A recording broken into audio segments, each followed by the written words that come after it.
Greetings, all you villains out there. I'm Duuz-Diz-Din, and I'm coming at you with another chapter review of My Hero Academia, specifically chapter number 233, titled Bright Future, where we see that Twice, the actual body of Twice, like the body of Christ, but just doubled, is measuring Himiki Toga in order to actually create a duplicate of her, in order to create a transfusion from the clone, which I don't know if that would work so well, especially considering he doesn't actually know what blood type Toga actually is. So I don't know how much that would actually help out. But, Toga never allowed him to do it originally, and he kind of, accepted it because, well, she's a girl. And having some dude measure you with the ability to create clones of you, you can see a million and one ways that a lot of hentai artists are already in the process of creating, if not have already created since the introduction of Twice. So let's just move that right off the side of that cliff there, and we'll move onward. As Twice is doing his best in order to help out Toga, but we see that that's before the Sadman Parade kind of fully made it to Redestro's place. We also learn the limitations and the issues with Twice's duplication ability, as anyone he duplicates will always be in the same form when they are first duplicated. So if he were to ever try to make another Twice clone, they will also be injured, beaten, and bloody and bruised, and on this, on the verge of death, basically. So, no Toga clones that aren't badly beaten up. Also, all of the clones have the personality and memories based on the last time Twice saw them. So that would explain why Mr. Compress didn't know of, well, the Mr. Compress clone from the previous chapter didn't know that Twice had dealt with his issues, because that he hadn't met Mr. Compress before he, had the changes. The original Twice at least. So that's why that Mr. Compress knew nothing of that Twice dealing with his own issues. So, but they end up being updated as they go. And while Twice kind of laments how badly beaten Toga is and vows to save her, a few of the Twice clones outside are beaten down. And we come to find out that Skeptic is actually on approach to get his revenge for the most part on Twice, as he doesn't want to accept that he failed. He's going to wipe out Twice and remove any sense of blemish on his reputation. Meanwhile, Spinner, along with the few of the Twice clones, are still trying their best to get at Koku Hanabata, as Spinner knows outright that with the death of Miss Curious and Hanabata's words, he was able to rile up a lot of members of the Liberation Army, and that was able to give them power. And he knows that if they see that their politician is being targeted, maybe a few more of the actual forces will go after him specifically. It seems like he's using himself not just as a way of taking out a very strong adversary, but also drawing in a lot of attention by yelling at that he wants to get at Hanabata. But he also says, isn't it weird that you're not out on the front lines with the rest of your people? He's trying to antagonize him. But then Hanabata pulls out his own device, and we also learn his, his his name within the League of Villains, his code name. So this device is a series of speakers with it doesn't even, the mask doesn't even look like it has eye holes, so I don't see how he's able to, see anything out of it. But, we come to find out his code name is Trumpet, and he pulls out this product from the Tenorat called the Seventh Loud. This device that allows to project his voice. And we also learn the name of Hanabata's superpower, his quirk, called Incitement, which is basically, you might as well call it power to the people, because used with the electromagnetic waves that he projects from his voice when he speaks, is they're able to give people around him a mental and physical boost in terms of their abilities. Like I was saying before about the member of the Revolutionary Army who's able to just incite people with their voice, just able to give power to people who are in range with their voice, to able to give them a boost of ability. And the louder his voice is, the stronger the vibrations within the air and the more effect it has on the people. And with that device he has, Seventh Loud, is able to project his voice even louder than before, giving even more power to the people. And Spinner does his best to avoid a lot of the attacks that the Twice clones end up getting caught in.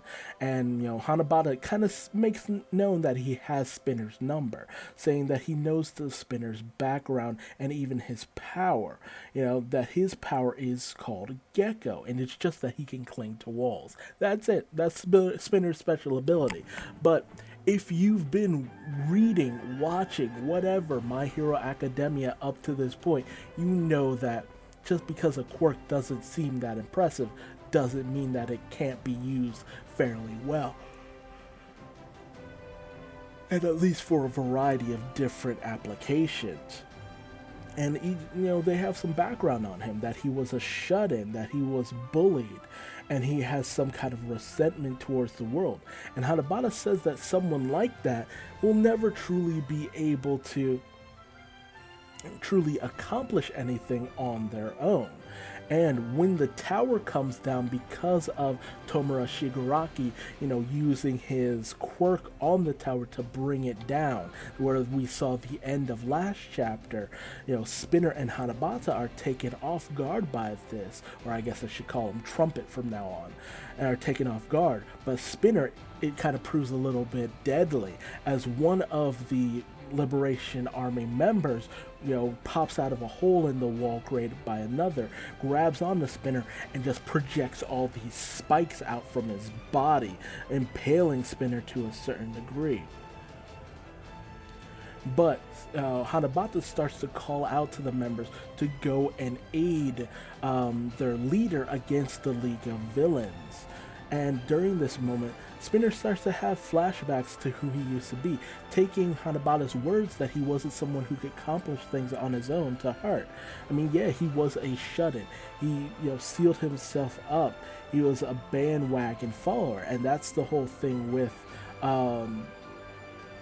what he saw with,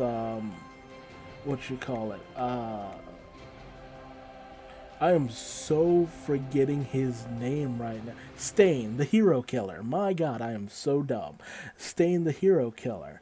And that's what, it lit a fire under him. Seeing that moment with Stain on television just ignited some passion within him. And yeah, he's someone who follows on bandwagons. He's a follower. But when Shigaraki said what he wanted, what he was passionate for, during that time I thought maybe Spinner was having some reservations, that he wasn't ready to truly follow, and that anarchist mentality that Tomura Shigaraki started to develop. But no, it's complete opposite. With those lines that Tomura said before they went in on the Liberation Army, and apparently Spinner was inspired. He felt, you know what? I want to do everything I can to lighten Shigaraki's burden. I will follow him. I want to see the future that Shigaraki has envisioned. And he's just ready. He's ready to go all in. And he even starts to kind of insult Trumpet, saying, Aren't we just the same? Aren't you also following behind someone as their minion for the most part, as one of their generals? We're not that different, are we? And Hanabata obviously takes a lot of offense to this. Meanwhile, we see that Twice managed to shield Girin from the fall. And we also see that Redestro has grown to a hulking size as Tomura is ready to face him down and starts to ask him a lot of questions, just to kind of demean him for the most part, being like, oh yeah, he grew a little big now, but how you feeling right now, bitch? You had all those soldiers, and we've managed to take down damn near every single one of them. We even took you from that big perch of yours up there, looking down on us. Now you're on the ground with all of us lesser creatures. You didn't expect any of that, did you, motherfucker? Getting dragged down to earth with us. Answer me. And he starts to send out one of his waves of crumbling. But Redestro actually manages to dodge this. But Twice as well as Girin also have to run away from this, because we now get to see that Tomura Shigaraki's abilities can now extend to his feet, whereas not all 5 of his fingers have to touch something in order to deteriorate it. Now we see that all 5 of his toes can do it as well, which means he has to gain a greater ability now. Or maybe he always had this ability and he was just kind of always walking around with his big toe stuck up in his shoes. You don't really know. But Redestro lets Shigaraki know that he is angry, and we also get to truly learn a lot of things about the Redestro, Kiryu Yotsubashi, that he has a tendency to bottle up a lot of his frustrations and anger. And he, because of that, he lost a lot of his hair. That's why he has that receding hairline and that big old forehead, And because Tomura has killed so many of his subordinates, he's become very stressed. And that's the name of his quirk. His superpower is called stress, and he can build up his stress and convert it into power. The more stress he builds up, the more powerful he becomes. So he basically kind of is the Hulk, just in terms of stress. It's just like, whereas the Hulk, the angrier he gets, the stronger he gets. With Redestro, the more stressed out he gets, the more powerful he becomes. And he brings the hammer down, which actually manages to annihilate Tomura Shigaraki's fingers. His thumb, his index, and his middle finger are just gone. It's insane. I was not expecting a moment like this. It took me so off guard, because I would never have thought something like this would have happened in this kind of story for the most part. But it's been a pretty savage story arc, and Redestro manages to capture Tomura Shigaraki's hand, and he goes in to just crush the rest of his fingers off, just like he did to Girin. We also see at the outskirts of Denkai City that Slide & Go and a few other heroes are doing their best to, caution traffic away from the city, only for Slide & Go to feel this massive earthquake approaching. You know what that means. You know what that means. Gigantomachia is getting closer. Oof, a good chapter. A good chapter. We are really starting to kick it into the final moments of this chapter, with Skeptic facing off against Twice and Spinner facing off against Trumpet, as well as Tomura Shigaraki facing off against Redestro. It is getting kicked into high gear. Our hero, villain, whatever you want to call them, are in a desperate situation. And it's not quite clear how they're going to make it out of this. It might just have to come down to Gigantomachia coming in and taking out all of these villains. It's really starting to show that that's the only way we're going to see this actually play out. How we're going to see this actually start to kind of be dealt with. It's really hard to tell where this is going to go from here on out. But it's really looking severe. It's really looking touch and go for a lot of our main characters here. And I'm really interested to see where we go from here on out. Um, but tell me your thoughts in the comment section below. How did you feel about Spinner's past? How do you feel about finding out his actual quirk? And do you think he'll be able to stop Trumpet? Trump. And how do you feel about Hanabata's ability?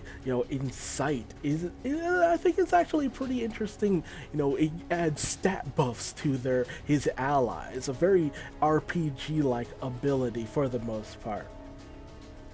Also, Redestro facing off against Tomura Shigaraki.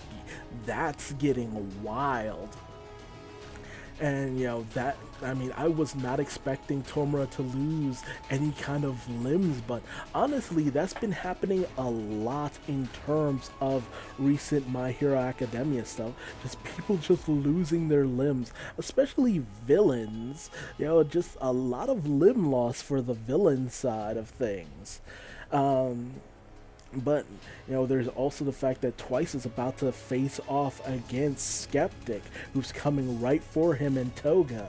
So I don't know how he's gonna deal with that. But then again, Skeptic can create a legion of soldiers out of appliances, but then there's Twice who can create a legion of followers out of his clones. But he's already made at least 2 duplicates, so I don't know how much he'll actually be able to do from here on out, because there will at one point kind of be a bit of a limit, especially if Skeptic manages to take down some of the clones.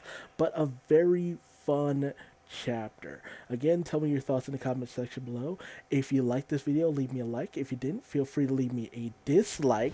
Subscribe and hit the bell icon. That way you never miss out on a My Hero Academia chapter review. And if you want to find me on social media, just Google Duuz-Diz-Din. I am everywhere, for better or for worse. And until the next video, just remember that your stress can truly be your biggest superpower. I'm Duuz-Diz-Din, and I think it's time for me to go to bed. Bye-bye.